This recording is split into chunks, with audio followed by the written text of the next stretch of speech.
It's a remake of a classic Rags to Wishes tale. How's it going, everybody? Kiyokai Matsumoto here, presenting to you all another honest film review.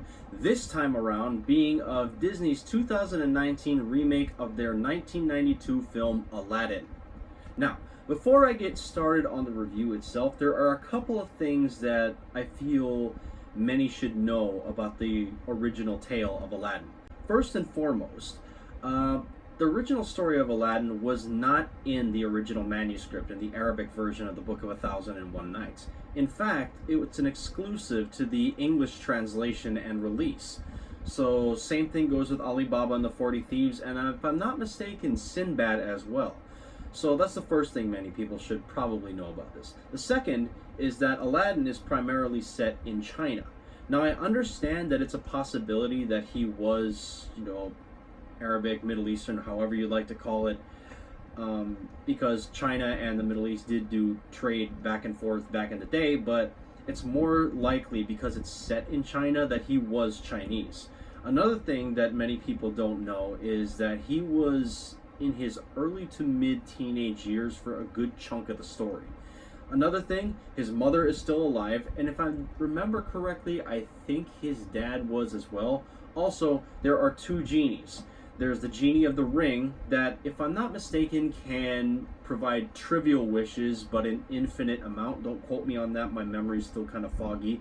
But there's also the more powerful genie of the lamp, which is the one that more people are familiar with. The one that can grant you almost any wish of any magnitude with a few limitations, but you are limited to 3 wishes only. So Disney, they went ahead and they changed quite a number of things in the story itself to, I guess you could say, have a more powerful storytelling effect.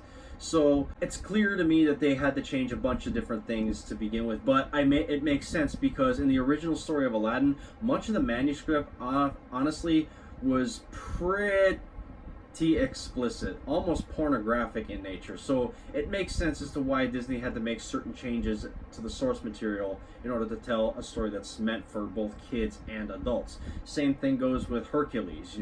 There were quite a number of things that were omitted for good reason and should not be discussed with the kids until they're at a much later age. That being said, with the backstory, I'm going to go ahead and get into the review. So to summarize, while this film was entertaining and comical, it sadly fell short of the hype surrounding it, I felt, and lacked the, for lack of a better word, magic that its predecessor had.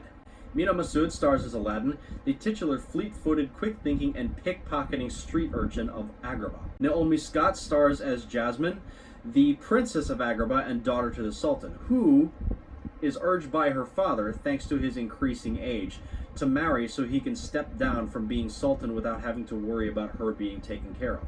Now, this fear was brought on by the Sultan thanks to him losing his wife many years ago when Jasmine was just a little girl. Will Smith stars as the genie, a jinn of phenomenal cosmic power who is shackled to an ancient oil lamp for all eternity. He is able to grant 3 wishes to whoever holds the lamp, but he cannot escape his imprisonment unless his current master sacrifices one of his wishes to set him loose. Marwan Kenzani portrays Jafar, the royal vizier and advisor to the Sultan who wishes to seize the genie's lamp so he can create the most powerful empire the world has ever seen. His lust for power and his fury stems from his loathing of his street rat origins, which are similar to Aladdin's. Naveed Neghaban portrays the Sultan, Jasmine's father and the ruler of Agrabah, who seeks to find a worthy and capable husband for his daughter so he can step down in peace. Nassim Pedrad portrays Dahlia, Jasmine's handmaiden and confidant. And finally, Alan Tudyk voices Iago, Jafar's smart-mouthed pet parrot, while Frank Welker, the voice-acting legend, returns to reprise his roles from the original film as Abu, Aladdin's kleptomaniac pet capuchin monkey, Raja, Jasmine's pet Bengal tiger, and the Cave of Wonders itself, which was an absolute delight for the film. The film is set in the fictional city of Agrabah, which is loosely based on post-9th century Baghdad in Iraq. Aladdin is a street rat who steals to survive and bumps into Jasmine in the marketplace after she sneaks out of the palace to see the city for the first time in years, and the two quickly form a bond and attraction, despite them being polar opposites as far as social status goes. Aladdin is later apprehended by Jafar, who seeks a diamond in the rough, and sends him into the Cave of Wonders to retrieve a mystical oil lamp. After a mishap, Aladdin and his pet monkey Abu become trapped inside the cave, where they discover a magic flying carpet and the eccentric but powerful genie, who is shackled to his lamp for all eternity, unless his master sacrifices one of the 3 wishes he is granted to set the genie free. Now, Aladdin wishes to become a prince so that he can become eligible to marry Jasmine, while promising the genie to sacrifice his 3rd wish in order to set him loose and turn him human, while they slowly start to become friends instead of just the typical master and servant dynamic that the genie is used to. A battle for power ensues as Jafar is exposed as the traitor he is and manages to steal the lamp away from Aladdin, resulting in a final struggle to emerge the victor via the powers of the genie and the gray areas of the wishes. Now, here's the thing about Aladdin. This is going to be one of those films that's going to be extremely difficult to pull off on the big screen, considering that the original had so much energy and vibrance. And this is without considering Robin Williams' contribution as the genie in the first place.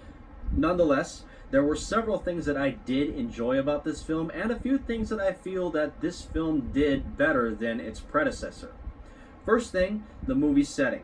For the most part, it felt grounded, it felt realistic, and historically/culturally accurate for the time period it was based on, ranging from the attire of everyone there, well, almost, the structures of the marketplace, etc.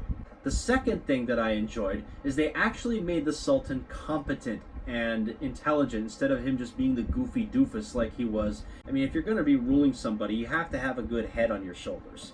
Alan Menken, returning to compose the music, much like he did with the original, was also equally welcome, and the remakes of classic hits like Friend Like Me and Prince Ali were well done, refreshing, and put a smile on my face and had me tapping my toes to the music. Jasmine being more timid in the marketplace when she first meets Aladdin felt more natural and made more sense in this go-around than she was the fast learner like she was in the first one. And last but certainly not least, Will Smith, hands down, was a worthy successor as the genie, and he would have made Robin Williams proud. And I'll be honest with you, most people, unfortunately, were dumping on Will for being cast as the genie because of their love for Robin Williams, which makes sense. But unfortunately, people just don't learn. They'll constantly crap on somebody without even giving them a chance. I mean, Heath Ledger as the Joker, Evan Peters as Quicksilver, and now Will Smith as the genie are 3 such examples of that. I'm guilty of the Evan Peters one. I did not care for how they made his character look. But when he was put on screen in Days of Future Past, he just blew me out of the water, and I went, okay, lesson learned. So the same thing happens with Will Smith. He ended up being the best part of the movie, and much like Robin Williams in the original, and had everyone in the audience laughing with every other wisecrack he said, along with his physical gestures and expressions. Unfortunately, this is where things start to go downhill, and this is where I have to use mild spoilers in order to help illustrate certain points. My biggest complaint was Jafar honestly felt grossly miscast. He felt underwhelming, and he did not feel like a true threat or villain at all. They made him feel too much like a dark version of Aladdin. They had similar origins. Aladdin goes one way, Jafar went another way. And unfortunately, I'm seeing that kind of thing a lot in movies nowadays. Everyone is either jumping on the wiping out a bunch of life to restore balance to the planet bandwagon, or they're jumping off the dark version of the protagonist bandwagon. I'm seeing this way too much. And speaking of which, the film's climax did not feel engaging, sans for Iago getting turned into a monster, and it really lacked the sense of peril that the original had. Another thing that I honestly did not care for was they would pick and choose which cultural aspects to look at, while leaving others they didn't like out. For example, in the Prince Ali song, which I still enjoyed by the way, they changed the line from brush up your Sunday salam in the original to brush up your Friday salam in this one, which makes sense because Friday is the holy day of Islam. But then later on, they changed the line, he's got slaves, he's got servants and flunkies, to he's got 10,000 servants and flunkies. Almost like they didn't want people knowing that slavery was a thing in that point in time in that part of the world. Now, I know that this is Disney and they are bound to tweak certain things to make them more family friendly, I guess you could say, but changing certain things to out of political fear or correctness is starting to get a bit old. I'm seeing it everywhere and it's just driving me bonkers. And that leads me to my next point. They seem to be promoting women empowerment in this film, which I for one am not against, just as a disclaimer. I understand that women get the short end of the stick in a lot of areas. I'm not against that. But in this one, it didn't feel natural. It felt forced and deliberately politicized, which got annoying after a while. An example, in the original, Jasmine was headstrong, feisty, outspoken, and didn't need to repeatedly say, "I won't be silent," in order to get the point across. It was written into her character, she let her actions do the talking, which is why, and others knew it too, which is why very few dared to confront her on it. Plus, her being royalty really didn't hurt her chances with that either. Now, in this version, however, that wasn't the case at all, and they felt like they were beating the audience over the head with it. You combine that with the fact that, culturally speaking, those kinds of outbursts from her in the 2019 movie would not have flown in that point in time, regardless of whether or not she was royalty, and that makes for a hell of a headache. On a related note, the Sultan deciding to make Jasmine the new Sultan so she could change the laws herself so she could marry whoever it is she wanted in the very ending, that was kind of pointless, and it didn't make a whole lot of sense. I mean, the man might be getting old, but he's not dead or dying and is by no means senile. I mean, he did in the original say, "Am I Sultan or am I Sultan?" I mean, I guess it kind of makes sense, as throughout the whole movie, Jasmine does insist that she wants to be Sultan, and the dad was constantly reiterating that it would not be culturally acceptable and it's never been done, and yada yada yada. But in the original, she didn't have that kind of desire and just wanted to be free to make her own choices. So for me, that felt kind of like a step backwards. Other minor things to take note of are Aladdin's clothes and his appearance were way too clean for a street rat. I mean, there might be a smudge of dirt here and there, but his clothing was just way too clean. Considering that he doesn't have access to running water or baths or anything like that, that didn't fit at all. Another thing is the placement of certain songs in the movie felt kind of odd and they didn't really fit, I guess you could say. For example, the reprise of Naomi Scott's Speechless song was very oddly placed and had me completely lost and wondering what the blazes was going on while it was happening. She'll start singing as she's being dragged away. All of a sudden, the guards turn to gold dust, as does Jafar, only for me to realize at the end of the song that the entire scenario was happening in Jasmine's head. That had me extremely confused. My friend Maddie, who I went to see the movie with, even went so far as to make a Thanos snap joke. One Jump Ahead also felt kind of oddly placed and didn't really fit the moment, to be honest. Also, half the acting in the film honestly did not feel believable. And while the chemistry between Naomi and Mina felt believable, their more intimate moments, I guess you could say, where they kiss, it didn't feel convincing. It lacked that spark, that passion behind it, and I don't know, there was something that just felt off about it. Certain special effects like Abu's close-ups did not feel convincing at all, and Aladdin wasn't really given a reason to rub the lamp in the first place, save that it was dusty and there were blue branches of light crackling across the surface, almost like lightning. In the original, he tried to rub the lamp and clean it off because there was an inscription he was trying to read, but in this one, he just notices that and just goes like this. There's no context behind that. Now, there is one more thing I will nitpick at, but I'm not going to dock points off of this because I understand why they couldn't do that, and that is Iago. As I stated before, Iago was voiced by Alan Tudyk, who takes the place of Gilbert Gottfried. So this marks the first time that in the entire franchise of Aladdin that Iago has been voiced by someone else other than Gottfried. That includes the TV show, the directed video sequels, and the Kingdom Hearts games. Now, Iago in the original was loudmouthed, smart-mouthed, and observant in the original, and had the ability to change his voice and mimic whoever he pleased. While in the new remake, he was kind of your stereotypical Polly want a cracker kind of parrot, with the only difference being he does have full speech capabilities like a human, but he still sounds kind of like that. But to be fair, that's a cartoon we're talking about, and for them to be able to pull that off in a live-action remake would be next to impossible. So I can kind of understand I do understand why they couldn't do that, but I do miss the original Iago. I'm just saying this just for the sake of it. So, all in all, while director Guy Ritchie did deliver an entertaining and comical film, it just could not match the energy and vibrance of the original, and honestly, it fell flat on its face in Disney's latest attempt at a cash grab. It doesn't help that the original version of this film is not even 3 decades old. Me, George Carlin's special Jammin' in New York, and the original Aladdin movie have the same one thing in common. All three of us are only 27 years old.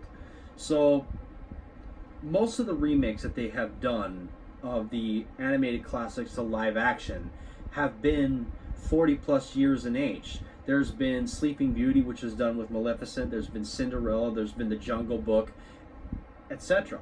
And those films were made during a time where the budget and the visual and vocal quality of the films were limited.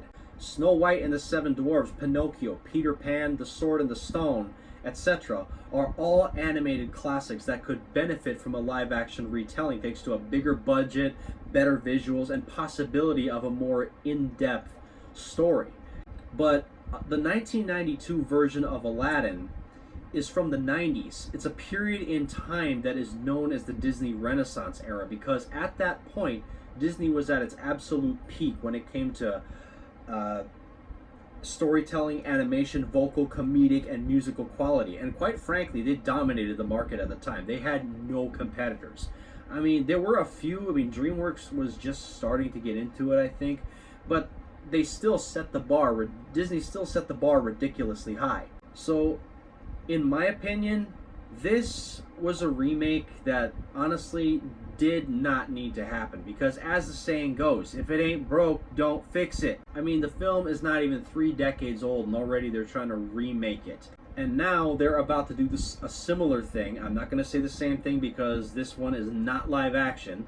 They are doing a similar thing to The Lion King, which I'm really not looking forward to. I mean, my complaint with The Lion King, people say it's a live action Lion King. No, it's not. I'll tell you why. Because in order for something to be live action, it has to have actual people in there. Jungle Book can be classified as live action because Mowgli was a person. Even though there's only one person in there for the most of the film, there was still a person there. The Lion King, no people. So what they've done was they've taken an animated classic and upgraded it with a higher quality form of animation and a mostly new voice cast. Redundant much? Now Mulan, on the other hand, I'm a little more interested in seeing, but considering I really wanted to like this live action version of Aladdin and was kind of let down, I'm not holding my breath on that one anytime soon. So, that said, and based on everything I've noticed, and keep in mind this is without bringing the lack of Robin Williams into this, based on quality, I'm giving this film a score of 5 out of 10. I wish I could have given it a higher score, but I just found too many things wrong with it. So personal enjoyment, on the other hand, I'm being more generous and giving it a 6 out of 10. Now that's not saying much, but still I enjoyed this film more than I should have. Good try, guys, but next time leave the Renaissance era alone, please, and focus more on the original classics, ones that could actually benefit from the live action retelling. Anyway, That wraps it up for my review of the live action version of Aladdin. I hope this answers any and all questions you may have, and if not, please feel free to shoot me a comment down below. And again, you don't have to agree with my opinions. This is just what I saw and what I observed. And what might not be my glass of whiskey or sake might be your cup of tea. By all means, go out, give it a chance. You might like it. I don't know. But that's up to you. I'm just telling you what I saw and what I personally observed. So, that wraps it up again for my review of Aladdin. Thank you all so much for watching, and I'll see you all in my next review, which features Godzilla, King of the Monsters. So, thanks again for watching. Have a great day or evening, depending on what time zone you're in. Take care. Catch you later.